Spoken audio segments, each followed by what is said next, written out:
नमस्कार.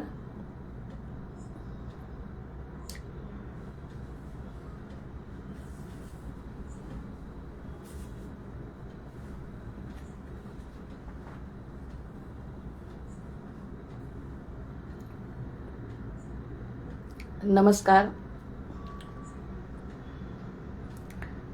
आवाज येतोय?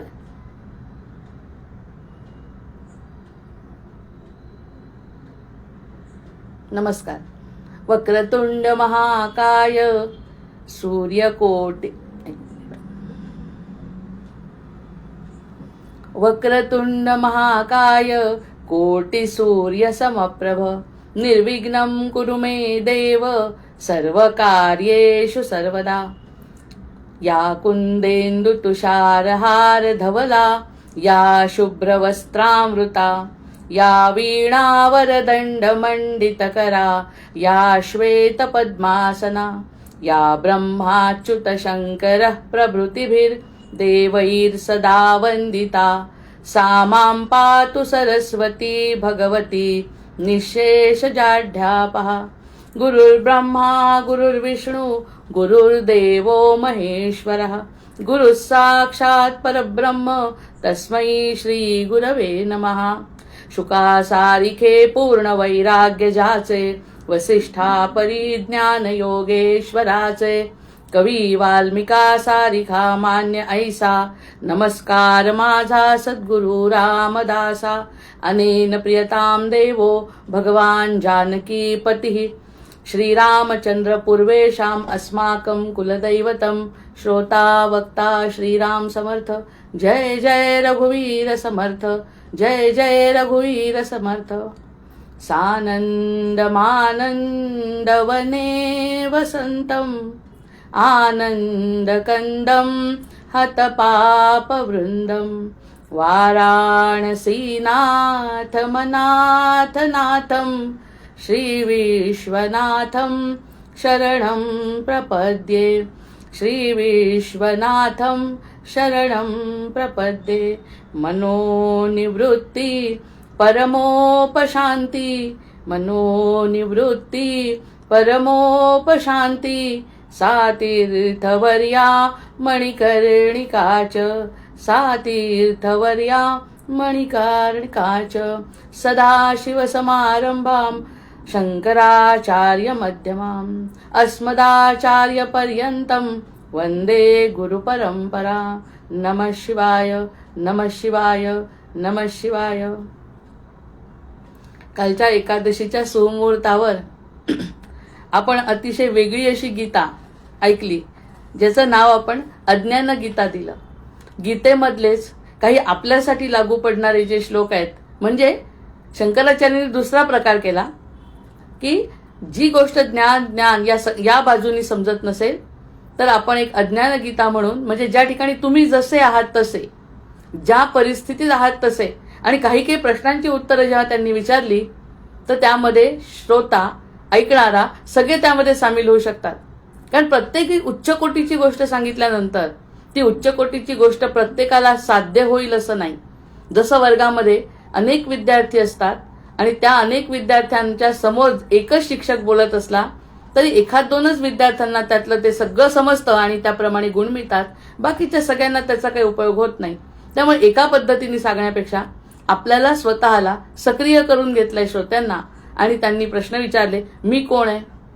हा प्रश्न जेव्हा मी कोण विचारला तेव्हा ते आत्म्याच्या अपेक्षेपेक्षा त्यांनी म्हटलं मी कोण आहे.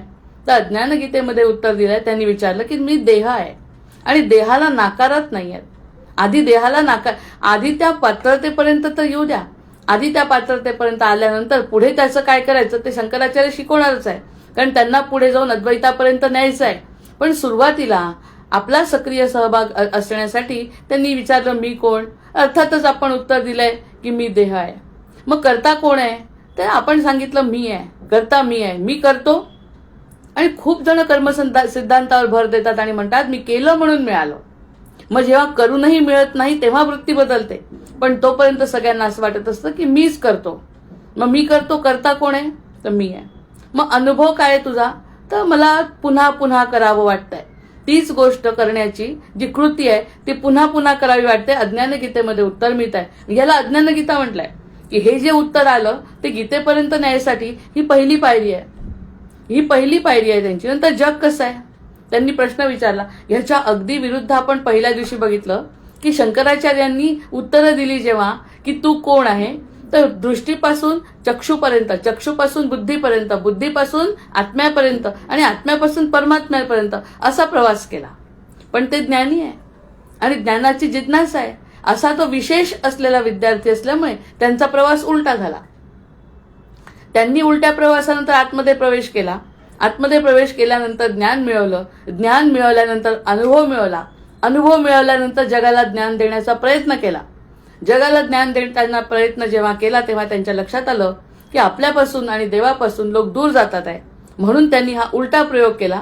नुसते शंकराचार्य एकटे नाही, अनेक संत आणि बाकीचे असेच विचार करणारे लोक एकत्र आले आणि त्यांनी म्हटलं की अशा प्रकारचा एक मांडू जेणेकरून आपल्यापासून लोक दूर पळणार नाहीत. मग त्यांनी जगाला विचारलं काय, तर जग म्हणालं सत्य आहे. आपण म्हणतो सत्य आहे आणि असं वाटतं, त्यामुळे सगळ्या श्रोत्यांनी हात वर केले आणि जग सत्य आहे. पुढे त्यांना जगन मिथ्यापर्यंत जायचं आहे, पण आधी हा प्रश्न विचारला. नंतर त्यांनी म्हटलं अवस्था अहंकार, तर ते म्हणतात हे केल्यामुळे आपली अवस्था अहंकार कसा दृढ होतो. अहंकार दृढ होतो म्हणजे मी करतोय, मी करता आहे, हे जग सत्य आहे असं म्हटल्यानंतर त्याचा अहंकार त्या ठिकाणी दृढ होतो. हे निश्चित आहे. हे अज्ञान गीतेमध्ये मानलंय. या इथपर्यंत मानल्यानंतर मग आहे अवस्था. मग ही अवस्था कशी आहे हा जेव्हा शेवटचा प्रश्न विचारतात, ही कालची उजळणी आहे. हा जेव्हा शेवटचा प्रश्न विचारतात तेव्हा बाकी श्रोता किंवा विचारण्या प्रश्न त्याला प्रश्न विचारला हे सगळी खरी उत्तर मी ऐकली ना तुझी, ही सगळ्या प्रश्नांची उत्तर मी ऐकली आहे. मग ऐकल्यानंतर आता तू शेवटचा जो प्रश्न मी विचारतोय त्या प्रश्नाचं उत्तर मला खरं दे. खरं एवढं तर खरं बोलावं लागेल कमीत कमी. आतापर्यंत तू जे सांगत होता ते मी ऐकून घेतलं, कारण मला तुला जवळ घ्यायचं होतं, तुला समजावून सांगायचं होतं. त्यामुळे मी तुझ्या ज्या अडचणी आहेत किंवा तुला काय वाटतं जगाबद्दल हे मी ऐकून घेतलं. मग आता शेवटचा माझा प्रश्न आहे तो खरं उत्तर दे. तर खरं उत्तर दे म्हणजे अवस्था कशी आहे, तर त्यांनी सांगितलं अवस्था अशांत आहे. याचं कारण कर्म करताना आनंद होतो, कर्म केल्यानंतर त्याच्यामध्ये बंधन होतं, ते सत्य वाटतं, मग अस्वस्थता निर्माण होते, कारण शाश्वत सुख मिळत नाही. म्हणजे इतकं सगळं देह मानला, मी मानला, बंधनात अडकला, सत्य आहे दृढ झालं, एवढं सगळं झालं आपल्या मनासारखं, तरी सुद्धा तो जीव म्हणतो मी अशांत आहे. ही पण आपली अवस्था आहे की नाही. मग अशांत अवस्था आहे. आणि याच्या अगदी विरुद्ध गीतेमध्ये त्यांनी सांगितलेल्या प्रश्नावर आपण नंतर बोलू, कारण गीतेवरती जे सांगितलंय ते खरं ज्ञान पुढे त्याला देणार आहे. पण आपली जी अवस्था आहे ती अवस्था बाकी शंकराचार्यांनी ऐकून घेतली. ऐकून घेतल्यानंतर आपल्याला 5 गोष्टीचे 5 सूत्र आपण थोडक्यात काल पाहिले. की पहिला आहे म्हणजे की आपण म्हणतो की मी देह, अज्ञानाचा नाश वगैरे नंतरची गोष्ट आहे. सगळ्यात पहिल्यांदा एक सूत्र की मार्ग लादले जातात. एखादी गोष्ट जर आम्हाला शिकवायची असेल, कुणाला साधू संतांना शिकवायची आहे, आईवडिलांना जरी शिकवायची आहे, तर जसं उदाहरण आपण याच्यामध्ये पाहतो की एखादी आईवडील इंजिनियर आहेत, डॉक्टर आहेत, तर त्यांना मुलगा सुद्धा डॉक्टर व्हावा वाटतो. मग एक मार्ग ठरवून देतात त्याला की याच मार्गाने तुला जायचं आहे. असं जेव्हा आईवडील ठरवतात तेव्हा त्या मुलाला तसं जावं लागतं. म्हणजे अर्थातच हा मार्ग त्याच्यावरती लादला जातो. आपल्या मनाने आता तरी थोडंसं बदल होतोय विचारांमध्ये, पण पहिल्यांदा तर जसे आईवडील असतील त्याप्रमाणे या मुलांना जायचं, हा एक घरचा प्रघात होता. मग तसं जसं लादल्या गेल्यामुळे तो ना त्या आईवडिलांपासून किंवा त्या गोष्टीपासून दूर जाऊ शकतो. ही पण लक्षात आली, कारण आपण जर सगळ्या लोकांच्या हृदयामध्ये भगवंत मानला आचार्यांनी, तर ह्याच्यामधल्या हृदयस्थ भगवंताला जर आपण मान दिला नाही तर कसं होईल. त्यामुळे त्यांनी म्हटलं हा मार्ग लादलेला आहे, तो लादलेला चालणार नाही, ही मोठी अडचण आहे. मग ही अडचण आहे हे सूत्र आहे पहिलं. म्हणून त्यांनी काय म्हटलं की स्वीकार करा, तपश्चर्या करा. असं सांगतील ना, आता अध्यात्मामध्ये जर एखादी गोष्ट करायची असेल तर स्वीकार करा, तपश्चर्या करा, आणखी काय करा, कर्म करा. मग ही सगळी लादलेली दिशा आहे. असंच करा, तसंच करा, ही सगळी लादलेली दिशा झाली. मग हे लादलं जसं मुलांवर जातं तसंच या परमार्थामध्ये सुद्धा लादलं जातं. पण याच्या विरुद्ध जे वागले, ज्यांनी कोणतंही लादलेलं ऐकलं नाही, त्यांनी सगळ्यांनी विश्वविक्रम केले आहेत. आता त्यामध्ये मीराबाई हे भक्ती मार्गातलं उदाहरण आहे. आणि खेळाडू आहेत, नर्तक आहेत, गायक आहेत, वादक आहेत, ज्यांनी हा मार्ग न अवलंबता त्यांनी स्वतःच्या आत्म्याप्रमाणे ज्यांना आत्मिक समाधान जसं मिळतं तसं जर त्यांनी केलं तर त्यांना हा मार्गाची जबरदस्ती झाली नाही हे लक्षात आलं. म्हणजे ही मार्गाची जबरदस्ती होत नाही, दुसरा स्वभाव मार्ग आहे.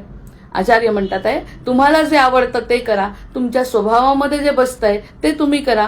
त्यामुळे हा मार्ग निवडायचा नाही, मार्ग हा निवडण्यासाठी नाही आहे. हे आपल्या बुद्धीतच कधी पटत नाही. बुद्धीलाच तडे घालतोय आपण सगळे, की बुद्धीने आपण म्हटलं की यांनी हे केलं तेच आपल्याला करायचं आहे आणि तसं पुढे गेलं तरच सुख आहे, अन्यथा सुख नाही. मग हे जेव्हा लक्षात आलं तेव्हा त्यांनी सांगितलं नाही, तसं नाही, हा स्वभाव सुख आहे, मार्ग हा एक्स्ट्रा आहे. मार्गाने कसं जायचं हा नंतरचा भाग आहे, पहिल्यांदा स्वभाव. हे जेव्हा शोधून काढतील तेव्हा सत्यापर्यंत जाऊ शकतील. तिसऱ्यांदा गीतेचं सध्या स्वधर्मे निधनम श्रेय याच्यावरती आपण बोललो. आपण जो स्वधर्म आहे, आपला जो स्वधर्म आहे त्या स्वधर्मावरती पक्क राहायचं. आपलं कुळ, आपली परंपरा, आपला विचार, आपली इच्छा, आपलं कर्तव्य, आपलं स्वतःचं कर्म यावरती फक्त स्थिर राहायचं. बाकी दुसऱ्यांकडे जाण्याची गरज नाही. या संप्रदायामध्ये आहे सगळं, आम्ही या संप्रदायाचे आहोत. किती भांडण असायचं संप्रदायामध्ये सुद्धा, की आम्ही या संप्रदायाचे, आम्ही त्या संप्रदायाचे. कोणताच संप्रदाय वाईट नाही, मग तरी सुद्धा त्यांचा वाईट आमचा चांगला, कदाचित आमच्यामध्ये काही कमतरता आहे म्हणून तिकडे जायचं, हे चालणार नाही. कुठेतरी स्थिरता पाहिजे. म्हणजे त्यांनी म्हटलं गीतेचं स्वधर्मे निधनम श्रेया परधर्मो भयावहा. त्यांनी सांगितलं स्वतःचं जे करायचं ते स्वतः करा. म्हणजे खरंच आत्म्याचा शोध आपल्यापेक्षा आचार्यच घेता येत असतात. आचार्यांनी शोध घ्यायचा प्रयत्न केला. आपल्या मनाचं ओळखून त्यांनी तो विचार केला. मग असा मी करता, मी मन, मी देह मानलं तुझं. मी करता, मी मन, मी देह हे मानलं. तुला आतून जे वाटतं ना त्या देहाला करायला लाव. तुला आतून जे वाटतं ते कर्म करायला लाव. तुझ्या हृदयाला जे पटतं ते कर्म काहीतरी तर कर, काहीतरी करावं लागेल तुला प्रत्येक क्षेत्रावर. नाही तर गिरीला जसं मी जवळ घेतलं माझ्या शिष्याला, की जो प्रत्यक्षात ज्ञान घेतच नव्हता. मग हे जेव्हा आचार्यांच्या बारीक बारीक गोष्टी लक्षात आल्या तेव्हा हे सूत्र सांगितलं की तुला जोपर्यंत कळत नाही तोपर्यंत तू सर्वसाधारण तरी कर्म कर. भक्ती मार्गामध्ये जसं सांगतात की सगुणाची उपासना करा. का करा? माहिती आहे सगळ्यांना की सगुणाची उपासना पूर्ण उपासना नाही आहे, पण सगुणाची उपासना करता करता हळूहळू निर्गुणापर्यंत जाता येतं. त्याची तशी साधना झाली की सगुणापासून निर्गुणापर्यंत जाता येतं. तसं ह्यांनी सांगितलं की पहिले देह आहे ना तू, हे तू देह मानलं ना, तुला प्रश्न विचारला की तू कोण आहे, करता कोण आहे, तू म्हणाला मी, आणि तू प्रत्यक्षात कोण आहे तर मी देह, हे जर म्हटलं तर त्या देहाला तसं कर्तव्य करायला लाव. म्हणजे आई आपल्याला कशी बारीक बारीक गोष्टी शिकवते तसं त्यांनी हा गोष्ट विचारला की ह्या गोष्टी आहे ना, तू मानतोय ना ही गोष्ट, मग ह्या मानण्यामुळे तू या सगळ्या गोष्टी कर आणि सातत्याने कर. पण कारण आता तुला कोणत्याही प्रकारचं बंधन नाही. तुझ्या बंधना व्यतिरिक्त जर तुला करायचं असेल तर तुझे फक्त सातत्याने कर जे करायचं आहे ते. एखाद्याला भक्तिमार्ग आवडतो, एखाद्याला टाळ वाजवायला आवडतात, एखाद्याला परोपकार करायला आवडतो, असे वेगवेगळे विचार आहे. वर जायचं असेल, आत्म्याला शांत करायचं असेल तर तो आत्मा वेगवेगळ्या पद्धतीने पूर्वसंस्कार घेऊन आल्यामुळे कधी ज्ञानमार्ग आहे, कधी लिखाण करेल, कधी वाचन करेल, कधी परोपकार करेल, कधी राष्ट्रकार्य करेल. पण जे करशील ते सातत्याने कर, कारण तू स्वतःला देह मानलाय ना. तुझ्या शब्दावरती मी विश्वास ठेवला, तुझ्या शब्दांवरती मी विश्वास ठेवतात असं म्हणतात. मग स्वधर्म जो आहे ना तो चित्तशुद्धीसाठी आवश्यक आहे. त्यामुळे तुला जे वाटतं ते करणं आवश्यक आहे. नुसतंच म्हणायचं ते वाईट आहे आणि हेही करायचं नाही असं चालणार नाही. कारण आपल्याला पुढे न्यायचंय, तुला माझ्या जवळ बसायचं आहे, मला तुला शिकवायचं आहे. मग हे सगळं शिकवत असताना तुला काहीतरी निर्णय तर घ्यावा लागेल. मग स्वधर्म आवश्यक साधन आहे या ठिकाणी, परधर्म भयंकर आहे. नको विचार करू. जसं काही मुलं म्हणतात आमच्या देशात काही शांती नाही, आमच्या देशात हे नाही, आमच्या देशात ते नाही. ही जी वृत्ती आहे, अरे आपल्या देशातच कर जे करायचं ते. परदेशी जाशील ना तर इथलं प्रेम मिळणार नाही, इथली आपुलकी मिळणार नाही, आत्मीयता मिळणार नाही. शेवटी आपली मुळं इथे आहेत. ह्या सगळ्या गोष्टींचा विचार केला तर स्वधर्माचाच विचार करावा लागेल. मग तो देश असो, आपलं कुटुंब असो, आपली परंपरा असो. तुझ्या हृदयाने त्या परंपरेशी जोडणं हे तुझं ठरून आलंय मागून. त्यामुळे त्या गोष्टी सोडू नको, या हातचं सोडून पळताच्या मागे लागू नको. मग एवढे जर छोटे छोटे नियम सांगितले, आपण सारखं पळतो. इथे नाही मिळालं, गणपतीची आराधना करायला गेले. गणपतीची आराधना करताना आता म्हणे दुसऱ्या दिवशी जगदंबेचा वार आहे, जगदंबेची आराधना. म्हणजे गणपतीवरचा विश्वास कमी आहे का तुमचा? गणपती जे करेल ते देवी करणार आहे. पण हे सगळं स्थिरच होत नाही, कारण अस्वस्थता आहे मनामध्ये. हे काम माझं घेऊन गेल्यामुळे ही अस्वस्थता आहे. त्याचे हे करून बघू, ते करून बघू, याच्यातच वेळ जातो. असं नको करू. एकही, सगळ्या गोष्टी चांगल्या आहेत. एक फक्त नेत्याने ठरवते तर म्हणतात एक अक्षर फक्त घ्या मनातल्या मनात, एक अक्षर घ्या, ते एकच मिनिटं करा, पण सातत्याने करा. खूप करायचं एवढं मोठं आणि दुसऱ्या दिवशी सोडून द्यायचं, असं तरी कमीत कमी करू नको. म्हणजे हृदयाच्या जवळ जाशील तू. आचार्यांनी शोधून काढलं की याला काय पाहिजे. मग सांगितलं कर्म कसं आहे, मुक्तीचं साधन आहे असं त्याला वाटतं. मग तुला वाटतं ना मुक्ती, मग शब्दावर तरी स्थिर राहा. तुला जर वाटतंय की हे मुक्तीचं साधन आहे, आम्हीच उत्तर दिलं ना, तुम्ही कर्म करता. हो, कर्मामुळे काय होणार आहे की मी मोठं घर बांधलं आणि त्याच्यानंतर घर बांधलं, माझे नातू पण हे माझं कर्म पूर्ण झालं, मला मुक्ती मिळेल असं तुला वाटतंय ना, मग कर्म तरी कर कमीत कमी. त्या कर्मात तरी अडथळा नको. ते कर्म करत असताना पुढे काय करायचं ते मी सांगतो. त्यानंतर अंतिम सत्य म्हणतो ना, तू जीव आहे माझा, मग त्या जीवाला शांती मिळेल असं काहीतरी कर ना. तूच सांगितलं जीव देह. आचार्यांना देह अपेक्षित नाही, पण त्यांनी सांगत असताना म्हणतं तू जीव म्हणतो ना, मग त्या जीवाला शांत वाटेल असं काहीतरी करावं लागेल ना तुला, मग ते तू कर. म्हणजे ते आम्हाला आचार्यांपासून दूर पळून गेलो, काहीच करायचं नाही, आणि हे जे तुला कळतंय तेही काही करायचं नाही असं नाही चालणार. मग ते तुला करावं लागेल. आणि मोक्ष कर्मातून मिळतो ना, हे तूच सांगितलं मला, कर्मातून मोक्ष मिळतो. मग कर्मातून मोक्ष मिळतो तर कर्म कर. ते ज्ञानाचं आणि मुक्तीचं याचं सोडून दे, पण कर्म तू मानतो ना की तू करतो, मग ते तू कर. मग ह्या सगळ्या गोष्टी स्पष्ट झाल्यावर त्या जीवाला विचार करावाच लागणार आहे की हे सांगतात आम्हाला जवळ घेतात आहे. म्हणजे शेवटच्या विद्यार्थ्यांकडे जर एखाद्या शिक्षकाचं लक्ष गेलं, अरे सगळे पटपट पटपट हुशार विद्यार्थी शिकतात आहे आणि शेवटचा मागे बसलाय, तर शेवटच्याकडे जवळ गेले शिक्षक आणि त्याला सांगितलं बाबा रे यांचं सोडून दे, आता तू मला सांग काय प्रश्न आहे. मग त्यांनी जो प्रश्न सांगितला त्याचं मी आता जेवढा होमवर्क देतो ना तेवढा करून टाक. जेवढं मी आज तुला सांगितलं तेवढं करून टाक. आपल्याला माहिती आहे की तेवढा होमवर्क म्हणजे त्याची पूर्ण परीक्षा नाही आहे, शिक्षकांना माहिती आहे. पण अरे तुझ्याजवळ येण्यानी, तू माझ्याजवळ येण्यानी ते जे सातत्याने करशील ना, त्या सातत्यातून तुझे गुण वाढणार आहे. हे अगदीच मागे पडला आणि जो माझं तोंड दिसलं की पळून जातो, त्यापेक्षा निदान मी तुझ्याजवळ आलोय आता, आणि मी आल्यानंतर ही जी 4 गणितं दिली आहेत ना, ती गणितं करून पहा. मग याचा अर्थ तुला देह दिलाय, तू मानलं ना, मग त्या देहाने काहीतरी कर्म कर. तुला तसं मोकळं नाही सोडता येणार आता, कारण मी तुझ्याजवळ आलोय, तुला काहीतरी करावं लागेल. आणि मग हा जो अज्ञानात की नाही, हा स्वधर्म श्रेष्ठ वाटतो. अज्ञानी आपल्यासारखे जे असतात त्यांना स्वधर्म श्रेष्ठ वाटतो ना श्रेष्ठ, मग त्याच्यावर तरी स्थिर राहा ना. हा अगदी पकडलाय आपल्याला, या ठिकाणी नाही म्हणायला चान्सच नाही दिला. तुला वाटतं ना तू देह आहे, मग देहाचा उपयोग कर. तुला वाटतं ना स्वधर्म चांगला आहे, तर स्वधर्माचा उपयोग कर. इथपर्यंत आपण काल बघितलंच आहे. आणि अनुकरण म्हणजे ही मोठी समस्या आहे, तर कोणाचं अनुकरण करायची गरज नाही.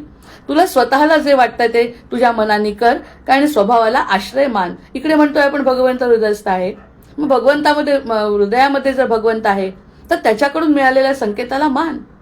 मग तेच काम कर जे तुला आवडत आहे, मग त्या कामातून सुद्धा मिळतो.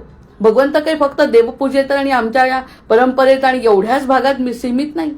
तू नदी किनारी जाऊन काही केलं, लिखाण केलं, तरी त्या नदी किनाऱ्यातला आनंद सुद्धा घेऊन तुझं लिखाण काहीतरी स्वतःचं घेऊन आत्मकल्याण होऊ शकतं. मग किती मुभा दिली, म्हणजे फक्त मी सांगतो तेवढंच केल्याने तुझी मुक्ती होईल असं नाही. काही दिवस तरी निदान तुला वाटतं तसं कर, पण ते सातत्याने कर. आणि ते केल्यानंतर मग मी तुझ्याकडे लक्ष ठेवून आहे, मग मी कृपा करीन. जसं त्या गिरीवरती केली. गिरी नुसतं त्यांचे वस्त्र धुण्याचे काम करत होता, पण आचार्यांनी ते बघितलं आणि त्यांनी कृपा केली. इतरांपेक्षाही जास्त मिळालं, इतरांपेक्षाही जास्त मिळालं ज्ञान त्याला. अरे त्याचं अष्टक बाकीच्या लोकांना अभ्यासाला दिलं, ज्याच्याजवळ बुद्धी नाही असं म्हणतात. पण त्यासाठी आचार्यांचं लाडकं होणं आवश्यक आहे. आता आचार्य स्वतःहून तुझ्याजवळ जर आले तर तुला एवढं तरी करावं लागेल कमीत कमी, ही त्यांची आचार्यांची अपेक्षा आहे. मग कठीण वळण आहे ना हे. आता हे कठीण वळण तुला काहीतरी ठरवावं लागेल की आता मी तुला सांगितलं स्वधर्म, आपला स्वतःचा धर्म, तुला वाटतं ते, हे सगळं तुला सातत्याने करावं लागेल. अगदी ओम एकच अक्षर घेतलं आणि त्या अक्षरावरती रोज तू विचार करून फक्त 5 मिनिटं चिंतन केलं, मनन केलं, त्याचा निजध्यासन केलं, हे जरी मी बघितलं तरी मला चालणार आहे. मी जे म्हणतो ते तसं न करता, कारण तुला माझ्याजवळ आधी यायचं आहे, मग पुढच्या गोष्टी अद्वैताच्या. आधी तुला हे केल्यानंतर बघ, मग माझ्यासोबत तुला थोडा 1 मिनिट सोबत राहायला माझ्या, तर 1 मिनिटामध्ये एकच गोष्ट केल्यामुळे तुला काहीतरी साधल्याचा आनंद होईल. मग त्यातून तुला वाटेल मला हे करायचं आहे, मग त्या ठिकाणी तुला मी मोकळीक देईन. मग ते 4-5 वर्ष झाल्यानंतर बघू की त्याच्यामध्ये मी तुला कोणत्या प्रकारचा आशीर्वाद द्यायचा, कारण गुरु वेगवेगळ्या प्रकाराने आशीर्वाद देऊ शकतात. गुरूंचे आशीर्वाद घेण्यासाठी आपली पात्रता तर झाली पाहिजे आधी. त्यासाठी निदान तुला जेवढं आवडतं तेवढं तू बोललेले शब्द खरे कर.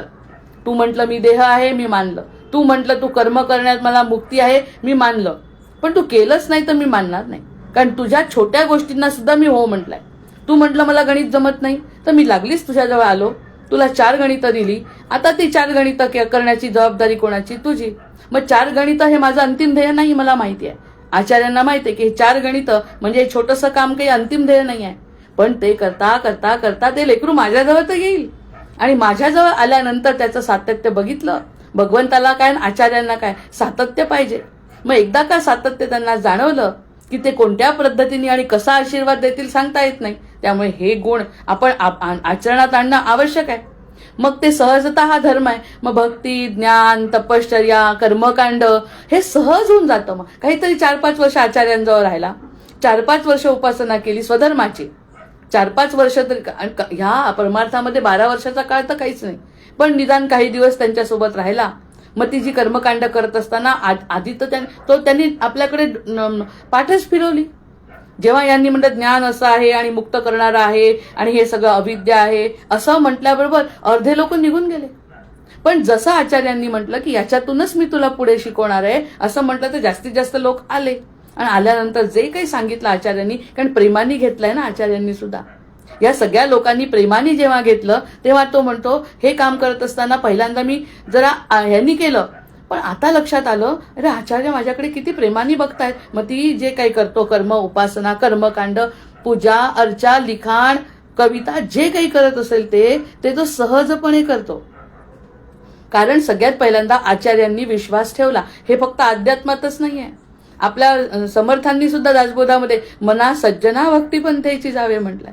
सज्जन म्हटलंय मनाला, म्हणजे मनावर सुद्धा विश्वास ठेवला. जे आपलं इतकं खराब मन आहे त्या मनावर सुद्धा सज्जन म्हणून आधी विश्वास ठेवला. जसा पहिल्या दिवशी शिवांनी शिवभक्ताला मोठं केलं, पहिल्या दिवशीच्या निरूपणात जेव्हा सांगितलं की शिवभक्त माझ्यासाठी मोठा, समर्थांनी सुद्धा मनाला सज्जन म्हटलं. तसं आचार्यांनी सुद्धा सांगितलं बाबा रे, तू 1 कण जरी केलं तरी त्या 1 कणातून तुला असंख्य असीम अमर्याद आनंद देण्याची ताकद माझ्यामध्ये आहे, पण ते तू सातत्याने माझ्यासाठी करायला पाहिजे. आता मी खालच्या पातळीवर येऊन सांगतो, तुझ्याच प्रश्नांची उत्तरं तुझ्याच शब्दात घेतली. आता मी माझं काही शिकवलं नाही, मी आता काहीही शिकवलं नाही असं म्हटल्याबरोबर हे गोष्ट पटली. तर मग आता आता ही जी मग त्याच्या मनामध्ये ना जिज्ञासा निर्माण होते. आपलं मन, आपलं हृदय जाणतात ते, अरे इतकं छान गोड बोलतात आहे, आपल्याला संधी देतात आहे. शिक्षक स्वतः जवळ आले, त्यांनी 4 गणितं दिली, इंग्लिश असेल तर इंग्लिशचं काही वाक्य दिली, गणितं दिले. मग अरे किती प्रेमाने करतात आहे आपल्यासाठी. मग तो सातत्याने करतो की नाही जेव्हा, मग तेव्हा ते सहज होत आहे ना, तर मग त्याच्यामध्ये जिज्ञासा निर्माण होते. ही गणितं केल्याने कदाचित हीच गणितं जास्त वेळा केली ना तर तो पहिला आलाय ना, त्या पहिला आल्यासारखाच मला गुण मिळतील. ही एक जिज्ञासा नाही का निर्माण होत त्याच्यामुळे. पहिल्यांदा तर तो दूरच पळाला होता शिक्षकांच्या की मला गणित जमत नाही, पण आता जेव्हा 4 गणितं त्याला दिली, समजावून सांगितलं, शिक्षक जवळ आले आणि जवळ आल्यानंतर त्याला गणितं दिली, ती त्यांनी केली. दुसऱ्या दिवशी होमवर्क, आणि होमवर्क त्यांना दाखवला. त्यांना वाटलं अरे मला जमलं. छोट्या पात्रतेचा असला तरी छोटी छोटी गणितं मला जमली.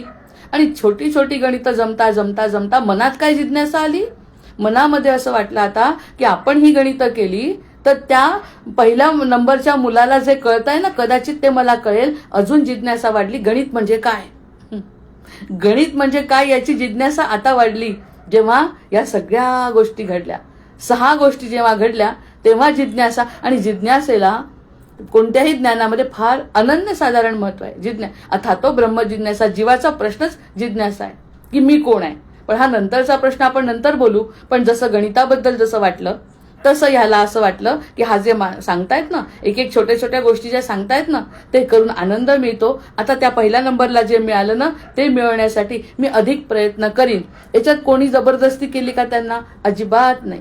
आचार्यांनी 2-3 होमवर्क दिले, तेवढे होमवर्क केल्याबरोबर त्याला आत्मीयता वाटली आणि त्याला जिज्ञासा वाटली. आणि तो म्हणतो मार्ग काही का असे ना, पण या जिज्ञासून मला जो आनंद मिळतोय ना तो काहीतरी वेगळाच आहे. आचार्य माझे आहे, मी आचार्यांचा आहे.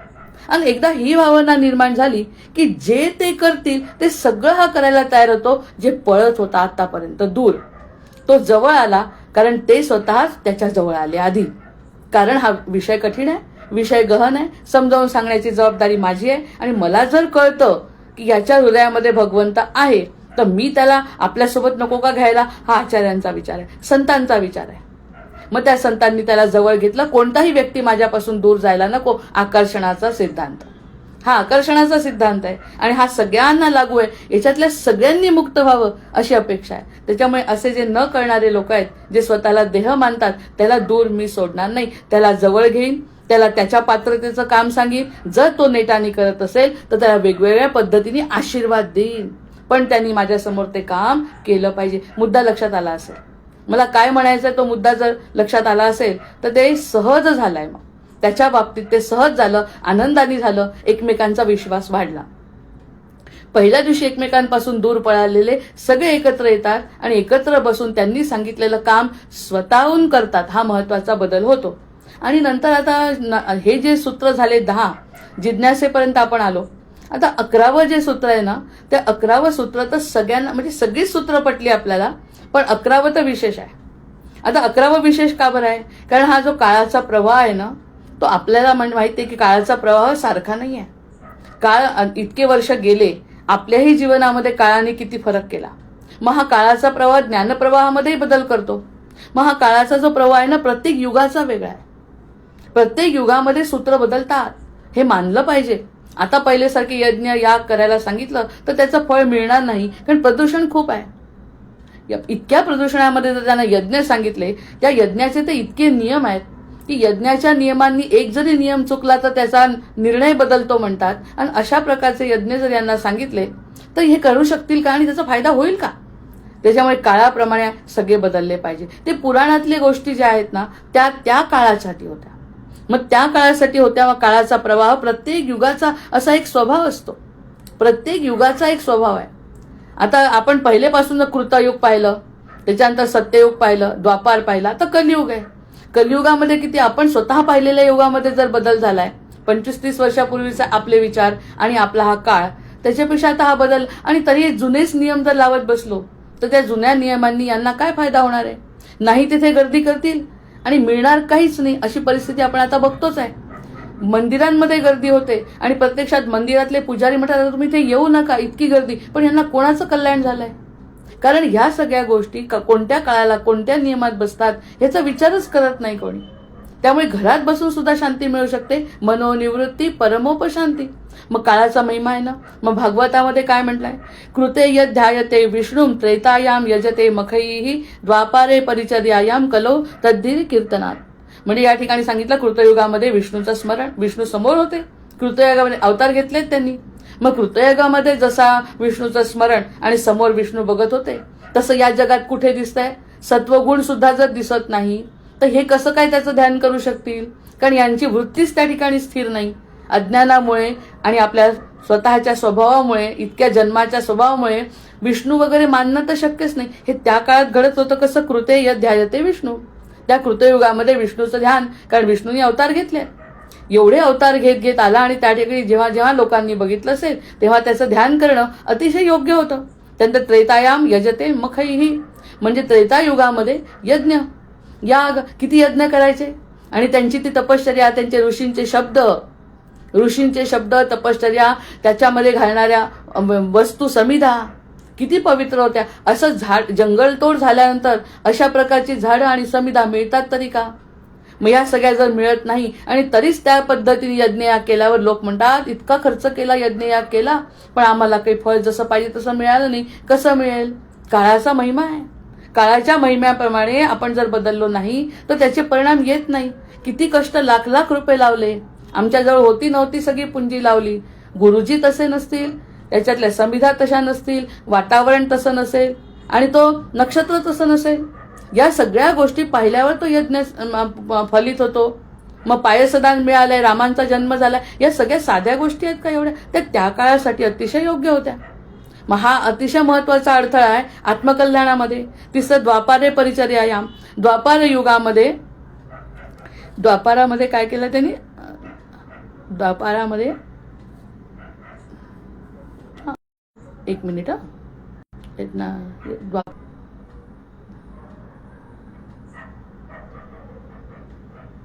आणि कलियुगामध्ये आता नामस्मरण सांगितलंय. मग कलियुगामध्ये नामस्मरण आहे यज्ञयाग आहे, प्रत्यक्ष विष्णूचं दर्शन आहे, या सगळ्या गोष्टी संकीर्तन, द्वापारामध्ये संकीर्तन, या सगळ्या गोष्टी जर बघितल्या आपण तर हा बदल झालाय की नाही काळाचा. मग या काळाच्या बदलाकडे लक्ष दिलं तर त्याला जे पाहिजे आहे आवश्यक कल्याणासाठी तेवढंच आपण शिकवू. जपस्तु सर्व धर्मेभ्य परमो धर्म उच्चते, महाभारतामध्ये म्हटलंय. अहिंसयाच्या भूतानाम जप यज्ञ प्रवर्तते. या सगळ्या गोष्टी जर बदल झालेला आहे काळांमध्ये तर त्या काळाप्रमाणे तपश्चर्या, आता 12-12 वर्ष कोणी तपश्चर्या करेल का? म्हणजे 12 वर्षाच्या तपश्चर्यानंतर मिळतो. इथे आपली तब्येत बिघडली आणि तशा प्रकारचं खाणं नाही, ते कंदमुळं खात होते तसं खाणं नाही, तर जीवन जगेल कसं? देह वाढेल कसा आणि देह जगेल कसा? मग या सगळ्या गोष्टींचा लक्षात घेतल्यानंतर ते सगळे नियम काळामध्ये दूर, ही सगळ्यात मोठी अडचण आहे आत्मकल्याणामध्ये. मग त्या गोष्टींना थोडं बाजूला ठेवणं. मग याला कोणतं नाव दिलंय आपण? याला नाव दिलेलं आहे की अज्ञान गीता. आणि ही खरंच सत्य आहे. अज्ञान गीता म्हणजे हे सध्या आपण सगळं तसं अनुभवतोय. मग हे आपल्याला पटलं, आचार्यांनी तो विचार केला, हे सुद्धा पटलं. त्यानंतर यज्ञानाम जप यज्ञोस्मी असं त्यांनी गीतेमध्ये म्हटलंय. म्हणजे द्वापार युगामध्ये यज्ञानाम जप यज्ञोस्मी, जप यज्ञ माझं नाव आहे. यज्ञ हे पण तेव्हा कृष्ण होते, द्वापारामध्ये कृष्ण होते. मग कृष्णांनी सांगितलं माझं रूप म्हणजे यज्ञ म्हणजे माझं रूप आहे. मग तसं यज्ञ आता शक्य आहे का? मोठे मोठे चंडीयाग होतात आणि हे किती त्या जसं पुराणात लिहिलंय ना तसा करायचा प्रयत्न करतात. पण खरंच नुसत्या गर्दीशिवाय, पैसा खर्च केल्याशिवाय, केल्या व्यतिरिक्त त्यामध्ये कुणाचंच कल्याण होताना दिसत नाही. आणि एखाद्याचं झालं असेल ना तर त्याचं पूर्व प्रारब्ध किंवा पूर्व पुण्याही म्हणावी लागेल. अन्यथा पुन्हा तिथे सुद्धा हाच गडबड गोंधळ आहे की जो आपल्या या क्षेत्रामध्ये आहे. प्रत्येक क्षेत्रामध्ये जसा गडबड आहे तसंच त्या धार्मिक क्षेत्रामध्ये आहे. मग या सगळ्या गोष्टी आल्यानंतर विज्ञानाचं युग काय आहे? आताचं जे युग आहे ना, तर्क, पुरावे सगळं पाहिजे त्याला. की एखाद्या मुलाला जर म्हटलं तू अशी पूजा कर तर तो लागलीच तर्काने म्हणतो हे सांग मला याचं कारण काय. मग आता आपण वेगवेगळ्या प्रकारची कारणं त्यांना सांगतो की या वातावरणामधला बदल, त्याचं ज्ञान आपल्याला पाहिजे ना. मग ते ज्ञान झाल्यानंतर आपण नव्या पिढीला त्या गोष्टी सांगतो. मग ते सांगितल्यानंतर त्याला पटतं, कारण प्रत्यक्ष समोर असं काही दिसतच नाही त्याला. हे युगाचा परिणाम आहे. मग हे पण आपल्या लक्षात आलं की हा काळाचा प्रवाह आहे. काळाच्या प्रवाहाप्रमाणे थोडासा बदल जर केला तर या सगळ्या गोष्टी की नाही आपल्या तर्कसंकट ज्या गोष्टी आहेत त्या उदयाला येतील. आणि तुला पटेल तसं मी देतो, तुला पटेल तसं मी तुला सांगतो. हे विज्ञानाचं युग आहे. भक्ती, त्याग करायला सांगितलं तर करेल का? आता साधू संत सुद्धा मोठ्या मोठ्या कारमध्ये आणि विमानामध्ये येतात. त्यांचा सुद्धा ते म्हणजे आम्हाला वेळ जर सांभाळायची आहे, तुम्हाला एवढ्या वेळेत जर करायचं आहे तर ते सुद्धा मग ते त्यागामध्ये बसतात का? आणि त्यागाशिवाय परमार्थ नाही म्हणतात. मग हे म्हणून या सगळ्या गोष्टी साधू खोटे म्हणतो याचं कारण सरळ स्पष्ट म्हणतात लोक हे खोटे आहेत. मग साधूच जर खरे नाही तर तुझं कल्याण कसं करणार आहे ते? ही सगळ्यात मोठी अडचण आता लक्षात आली आहे कलियुगाची सगळ्यांच्या, की पुढे त्यांनी लिहून ठेवलं होतं की कलियुगामध्ये असं होणार आहे. मग तुमचे त्याग दिसत नाही आणि तुमचा भक्ती दिसत नाही. मग हे सगळं एका पायावर उभं राहून जप करणे, हजारो वर्ष जप केले, हे आता लागू आहे का? मग हे लागू नाही म्हटल्यावर यांना हे सांगून फायदाच नाही आहे काही. आणि हे काळाला अपेक्षित पण नाही. कलियुगामध्ये सगळ्यात सोपी आहे म्हणतात भगवत प्राप्ती. जे आतापर्यंत कष्ट करत होते, यज्ञ करत होते, स्मरण करत होते, त्या सगळ्या युगांपेक्षा कलियुगामध्ये भगवत प्राप्ती सोपी आहे. पण त्यासाठी खूप वेगळ्या पद्धतीने विचार करावा लागतो जो बुद्धी आपली करत नाही. मग बुद्धीवर पुन्हा घातला की तुला जर वाटतं यज्ञ करून तुझी शांती होणार नाही, कारण तू करूच शकणार नाही. अशा प्रकारचा पोल्युशन विरहित यज्ञ असा होऊ शकणार नाही. मग हे सगळं झालं मार्ग. मग त्यांनी 12वं सूत्र सांगितलं या ठिकाणी की म्हणाले ते की मार्ग हा फक्त योगायोग आहे. समजा तू त्या मार्गावर आहे, तू एखादी चांगली गोष्ट करते आहे, तुला समाधान मिळतंय आणि एखादा मार्ग दिसला, एखाद्या गुरूंनी सांगितलं हे कर, अचानकपणे समोर आले आणि सांगितलं तुझं ध्यान चालूच आहे, तुझ्या मनामध्ये चिंतन चालूच आहे, आणि त्यावेळी जर एखाद्याने सांगितलं आणि त्याच्यातून जर फायदा झाला तर तो योगायोग म्हणायचा. त्याच्यासाठी धावपळ नाही करायची की इथे गेल्याने मला सुख मिळेल, ह्या मठात गेल्याने मला सुख मिळेल, हे सगळं केल्याने मला सुख मिळेल, ही तपश्चर्या केल्याने, हे केल्याने नाही मिळणार. आपोआप जर समोर आलं, तुझी काहीतरी चिंतन चालू आहे, लेखन चालू असताना त्यांनी जर म्हटलं हे स्तोत्रांनी की तुझा फायदा होतो, मग ते स्तोत्र जर म्हटलं, त्या परंपरेचे स्तोत्र जर तू म्हटलं, त्यातून जर तुला आनंद मिळाला तर हा योगायोग समज. हा योगायोग आहे, त्याच्या मागची धावपळ नाही. महत्वाचा मुद्दा लक्षात येत असेल की जबरदस्तीने त्या ठिकाणी ते गोष्ट करायची नाही. सहजपणे ज्या गोष्टी होतात त्याच्यामध्ये जर एखादा मार्ग सापडला तर तो योगायोग समजायचा. त्या मार्गाच्या मागे धावपळ करण्याची काही गरज नाही. म्हणजे सरळ घराच्या आत बसायचं आहे. पहिलं युद्ध कसं होतं, दोन याच्यामध्ये होतं, पृथ्वी आणि स्वर्गलोक याच्यात होतं सत्य, म्हणजे पहिलं युद्ध. दुसरं युद्ध होतं 2 राज्यांमध्ये, दुसरं युद्ध होतं 2 याच्यामध्ये राज्यांमध्ये, आणि तिसरं महाभारताचं कुटुंबातच होतं. आणि आता कलियुगातलं आपलेच युद्ध आहे हे लक्षात घेतलं त्यांनी, की नुसतं यांच्यासारखे नियम पाळून जर यांना सुख मिळणार नाही, कारण त्यांचं कुटुंबातलंही कलह संपलाय, राज्यातलाही लोकांतलाही कलह संपलाय, आता त्याचा आतला कलह सुरू आहे. आतमध्ये जे वेगवेगळ्या प्रकारचे राक्षस आहेत, मद मोह मत्सर अहंकार, यांना मारण्यासाठी त्याला एकट्याचा प्रयत्न करायचा आहे. आणि तुम्ही काय गर्दीत नेता त्याला? या गर्दीमध्ये, परंपरेमध्ये आणि या सगळ्या गोष्टींमध्ये त्याला काही मिळणार नाही. मग इतकं स्पष्ट संकल्पना झाल्यानंतर म्हणून आपल्याला गंगा स्नानाला जाऊन सुद्धा अस्वस्थता वाटते. कारण गंगा ही देहाला स्वच्छ करते. आचार्य म्हणतात देह नाही मनो निवृत्ती परमोपशांती. कारण वरच्या देहाला काय स्वच्छ करून मिळणार आहे? वरचा देह स्वच्छ करून आला तर तो जाणार आहे. आत्मा मुक्त तळमळतच राहतो की हा जाऊन आला गंगा स्नानाला, तरी याला दुःख कसं? या दुःखावरती रामबाण औषध त्यांनी शोधलं की शक्यतो एकट्यात राहा, छोटंसं करा, नेटाने करा, घरात बसून करा, जिथे असाल तिथून करा, घरामध्ये विश्वनाथाला पहा, मनातल्या मनात सतत आत्मा त्वं गिरिजामती सहचरा प्राणात शरीरम गृहम पूजा ते विषयोपभोग रचना निद्रा समाधी स्थिती संचार पदयो प्रदक्षिण विधी स्तोत्राणि सर्वा गिरौ यद्यत् कर्म करोमि तत्तदखिलम शंभो तवाराधनम. जे करीन ते शंभोची आराधना होईल. जे करीन ती, पायाने फिरलो कुठे गेलो तर ती प्रदक्षिणा झाली, जे अन्न खाल्लं ते प्रसाद आहे, असं शंभूला अर्पण करून जर तो जीव जगेल ना, तर गर्दीत जाण्याची, कोणता परंपरा सांभाळण्याची, काहीही अट्ट करायची, कोणता यज्ञ करायची, जपजाप्य करायची. आजकाल तर जप करताना सुद्धा सांगतात की संख्या मोजायची गरज नाही, मोकळं होऊन जा तुम्ही, जितकं होत आहे त्याच्यासाठी आराधना करा. आता तरी जीव आपल्याकडे विचार करेल ना, आता तरी जीवाने विचार करावा. आणि सगळ्यात 13वं सूत्र त्यांनी सांगितलं या ठिकाणी, की म्हणतात आहे की अनुभव आहे ना, आपला जो अनुभव आहे तो सार्वत्रिक नसतो. की या परंपरेतून, ह्या लोकांमध्ये, या गर्दीमध्ये, या ठिकाणी प्रयागराज म्हणतात, हे तीर्थराज प्रयाग म्हणतात, आणि तिथे जाऊन सुद्धा सार्वत्रिक अनुभव येऊ शकत नाही. हा अनुभव सार्वत्रिक नाही, हे सगळ्यात मोठं तत्व आता आपल्याला लक्षात घेतलं पाहिजे. की अनुभव घ्यायचा असेल तर एकांतात आहे. कारण जे काही आपण परंपरेत करतो ते सगळ्यांच्या सोबत करतो. सामूहिक उपासना वेगळी आणि वैयक्तिक उपासना वेगळी. सामूहिक उपासना हा मार्ग आहे, सामूहिक उपासना ही साधन आहे, पण परिणाम आपल्याला एकांतातच मिळणार आहे. हे आचार्यांचं अद्वैत, म्हणजे इथूनच अद्वैत सुरुवात केलं. देवाचं अद्वैत वेगळं, अजून जीवाचं आणि शिवाचं मिलन वेगळं, पण या ठिकाणी अद्वैत म्हणजे आपलंच आपल्याला ओळखायचंय. एकट्यात राहा बाबा, एकच गोष्ट कर, गुरूंचं लक्ष आहे, आणि गुरु कोणत्या पद्धतीने तुला आशीर्वाद देतील सांगता येत नाही. त्याच्यामुळे तू अनुभव हा सार्वत्रिक करायचा नाही, आणि तो नसतो. त्याला आला म्हणून मला येईल असं नाही. कारण काल बोलता बोलता मला जाणवलं की आपण म्हटलं मी आनंद ह्या ठिकाणी आहे, ब्रह्मानंद मी आहे आनंदात, असं जर गुरूंनी म्हटलं आणि मी म्हटलं, लोक म्हणते तुझ्याजवळ आहे, माझ्याजवळ कुठे आहे? म्हणजे हा सार्वत्रिक असू शकत नाही. दुःख सुद्धा सार्वत्रिक असू शकत नाही, सुख सुद्धा सार्वत्रिक असू शकत नाही. मग या सगळ्या स्पष्ट कल्पना झाल्यावर एकांतात रमण्याचा प्रयत्न कर. हे आपलं 13वं सूत्र आहे. आणि 13व्या सूत्रामध्ये म्हणतात की स्वभावाने तुझ्या स्वभावामधून जे प्राप्त होईल ना, ते तुझं नीट टिकेल, ते शाश्वत असेल. आणि अंधानुकरणाने फक्त मूर्खता.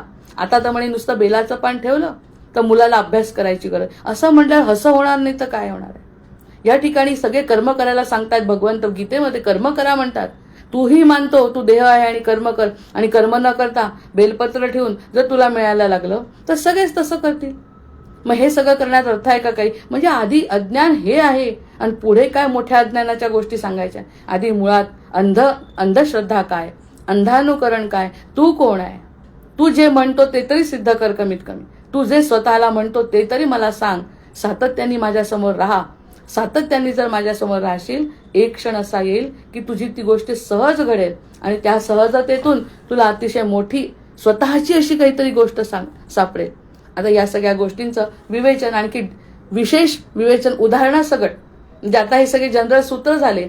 पहिल्यांदा आपण म्हटलं की अद्वैताकडे जात असताना सरळ सरळ ज्ञान द्यायचा प्रयत्न केला तर तो ज्ञान आपल्याला, म्हणजे आपण म्हणतो पटतच नाही. कारण बुद्धीला पटवणं इतकं सोपं नाही. त्याच्यामुळे त्या बुद्धीच्या कलाकलानं येऊन, त्याच्या पात्रतेपर्यंत येऊन आचार्य म्हणतात आहे अशा प्रकारचा जर विचार केला तर कदाचित जीव बाकीच्या या इच्छा मोह मद मत्सरामधून बाहेर पडून स्वतःच्या कल्याणाचा विचार करेल. हे 13 सूत्र जे अडचणीचे आहेत ते सुद्धा आम्ही बाजूला करायचा प्रयत्न करू, शक्यतो बाजूला करू. बाजूला केल्यानंतर तरी किमान तू आणि मी एकटा असा एखादा प्रवास करायला हरकत नाही. तोही जबरदस्तीचा नाही, तो सहजतेने तुला जे आवडतं ते कर, नेटाने कर आणि मग बघ मी काय करतो तुझ्यासाठी. पण त्यासाठी तुला ऐहिक या गोष्टीमध्ये कधी ना कधीतरी माझ्याकडे येऊन या सगळ्या गोष्टी कराव्या लागतील. कारण जे तुझ्या मनाला पटेल ते, मी कोणत्याही प्रकारची जबरदस्ती करणार नाही. तेव्हा कुठे हा जीव शांत होईल. अन्यथा या जीवाची जी तळमळ आहे ती तळमळ नेहमीसाठीच कधीही संपू न शकणारी आहे. कारण कुठेही त्याला सत्य समजून घेणारं प्रेम असं मिळत नाही. मग हे प्रेम जिथे मिळेल त्या ठिकाणी तो जीव आपोआप आकृष्ट होईल. त्याला आकर्षणाचा सिद्धांत म्हणतात. आणि आकर्षणाच्या सिद्धांताकडे येणं ही आता आपली जबाबदारी आहे. आणि ही जबाबदारी ओळखून प्रत्येकाने आता यावरती विचार मनन चिंतन निजिध्यासन करून सद्गुरूंच्या समोर शरण जायचं की आता मला हा मार्ग तुम्ही दाखवा जो मी आता घेण्यासाठी तयार आहे. या ठिकाणी थांबते. भर्जन भव बीजाचे अर्जन सुख संपत्तीचे तर्जन यमदूताचे राम गर्जन बोला राम राम राम बोला राम राम राम. आवाहनम न जानामि तवार्चन पूजांचैव न जानामि क्षम्यतां परमेश्वर. जय जय रघुवीर समर्थ.